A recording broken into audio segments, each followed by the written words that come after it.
नीट paper फुटी प्रकरणाच्या निषेधार्थ जंतर मंतर दिल्ली येथे विद्यार्थ्यांनी पुकारलेल्या आंदोलनात विद्यार्थ्यांवर झालेल्या अमानुष हल्ला व लाठीचार्जच्या निषेधार्थ वंचित बहुजन आघाडीचे राष्ट्रीय अध्यक्ष ॲडव्होकेट प्रकाश आंबेडकर यांनी 23 जुलै 2026 रोजी महाराष्ट्र बंदची हाक दिली आहे।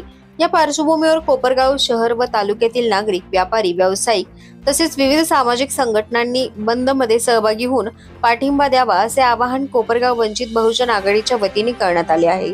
या संदर्भात प्रसार माध्यमांना माहिती देताना वंचित बहुजन आघाडीच्या पदाधिकाऱ्यांनी सांगितले की नीट पेपर फुटी प्रकरणामुळे देशभरातील लाखो विद्यार्थ्यांच्या भविष्याशी खेळ झाला असून या प्रकरणाविरोधात विद्यार्थी शांततापूर्ण मार्गाने आंदोलन करत होते। मात्र आंदोलनकर्त्या विद्यार्थ्यांवर झालेल्या अमानुष हल्ला व लाठीचार्जमुळे संतापाची लाट निर्माण झाली आहे।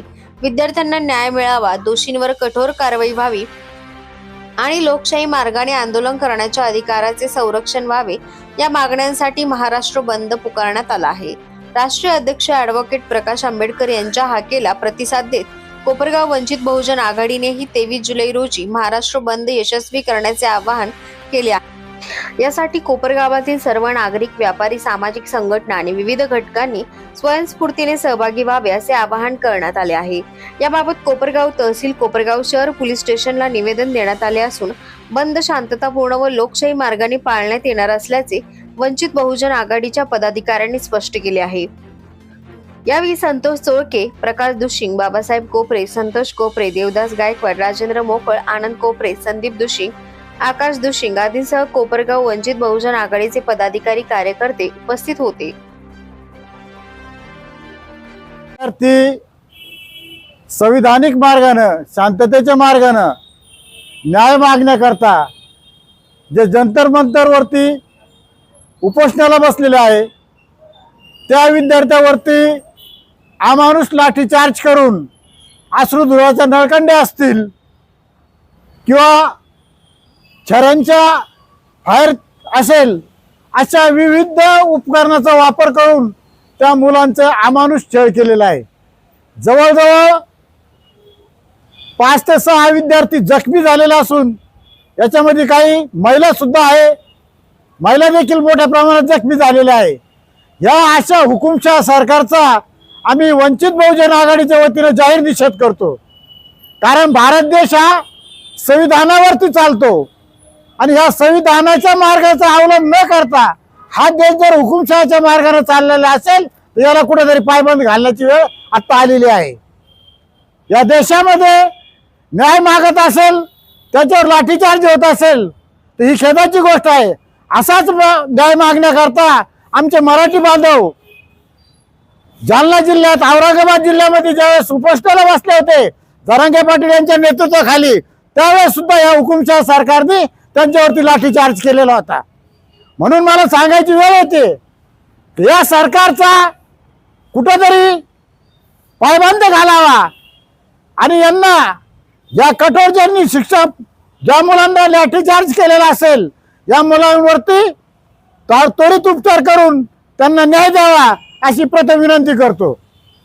त्यानंतर आमचे राष्ट्रीय नेते माननीय प्रकाशजी आंबेडकर साहेब यांनी 23 तारखेला उद्या जो बंद पुकारलेला आहे, या बंदमध्ये कोपरगाव शहरातील सर्व व्यापारी बंधू असतील, छोटे मोठे व्यापारी असतील, आजच आमच्या शिष्टमंडळाने व्यापारी महासंघाचे अध्यक्ष सुधीरजी डागा साहेब, त्यानंतर व्यापारी महासंघाचे अध्यक्ष काकासाहेब कोयटे यांची भेट घेऊन त्यांना निवेदन दिलेलं आहे।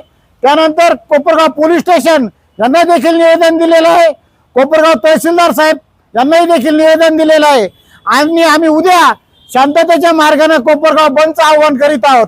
या बंदमध्ये जे जे छोटे मोठे पक्ष असतील, जे भारतीय संविधानाला मानणारे वर्ग असेल, यांनी मोठे सहभाग याच्यामध्ये नोंदवायचा आहे एवढं बोलतो।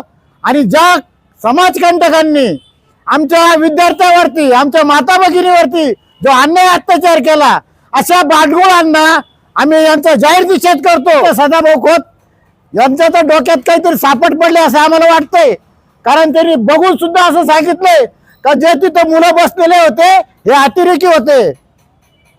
हे मुलं स्वतःच्या पाठीवर हँडबॅग घेऊन 4-4, 5-5 दिवसाचा सिद्धुरी घेऊन तिथे बसलेले आहे। तुम्ही आजही प्रत्येकाचे बॅग चेक करा, त्याच्यात तुम्हाला पाण्याची बाटली आणि जेवणाचे साहित्य सापडेल, दात घासाचे टूथपेस्ट सापडतील. या अशा लोकांना तुम्ही जर अतिरेकी म्हणत असेल मार्गाने, ज्यावेळेस आमच्या याच्या कचाड्यात सापडतील त्यावेळेस यांचे तोंड काळे केल्याशिवाय आम्ही राहणार नाही. कारण यांना समाजापुढे उत्तर देणं आहे का अतिरेकी कोण होतं आणि विद्यार्थी कोण होता. म्हणजे चोराच्या उलट बाबा लाठीचार्ज यांनी केला, मारहाण यांनी केली.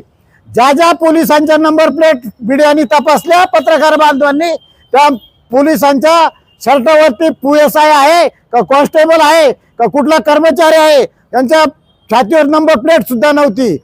त्या पत्रकार बाजूला देखील आरेकारे करून काठ्या उगारण्यात आलेल्या आहे. म्हणून या हुकुमशाही सरकारचा आमच्या वंचित बहुजन आघाडीच्या वतीने आम्ही जाहीर निषेध करतो. जय भीम, जय भारत. जे जंतर मंतर नवी दिल्लीला आंदोलनाला बसलेले विद्यार्थी आहे, यांच्यावर अनुचितपणे दिल्ली पोलीस आणि केंद्र सरकारचे जे भाडोत्री गुंडे यांनी येऊन त्या पोरांवर हल्ला केला. त्या हल्ल्यामध्ये निष्पाप पोरांचा नाक आणि डोके फुटणं, काहींचे पाय मोडणं, हे काय हुकुमशाही सरकारची वाटचाल आहे का? हे काय इंग्रज शासन आहे का? ही लोकशाही मार्गाने ते मुलं तिथं आंदोलन करतात. या आंदोलनाच्या माध्यमातून त्यांची मागणी ते सरकारपर्यंत पोहोचवतात.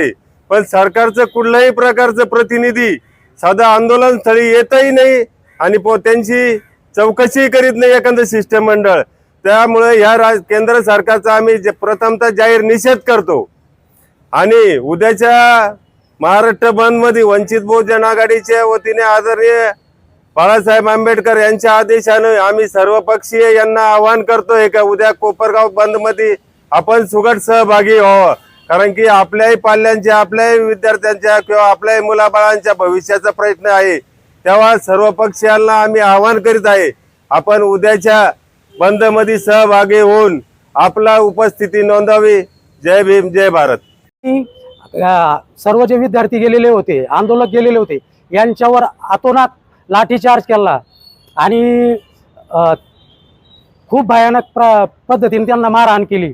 त्याच्यामुळे वंचित बहुजन आघाडीचे राष्ट्रीय अध्यक्ष आदरणीय प्रकाश साहेब आंबेडकर यांनी महाराष्ट्र बंदची हाक उद्या 23 तारखेला दिलेली आहे. तरी सर्व कोपरगाव तालुक्यातील राष्ट्रवादी असेल, काँग्रेस असेल, सेना असेल, मनसे असेल, जे कोणी पक्ष असेल, त्यांनी या मुलाबाळांच्या भवितव्याचा विचार करून आमच्या या पाठिंब्याला सहकार्य करावं. तुम्ही पण याच्यात सामील व्हावं आणि आपण कोपरगाव तालुक्याने हा आदर्श जनतेसमोर द्यावा की आम्ही फक्त राजकारण करत नाही तर सर्वजण एकजुटीने विद्यार्थ्यांच्या पाठीशी खंबीरपणे उभे आहोत, अशी मी सर्वांना विनंती करतो आणि माझे 2 शब्द थांबवतो.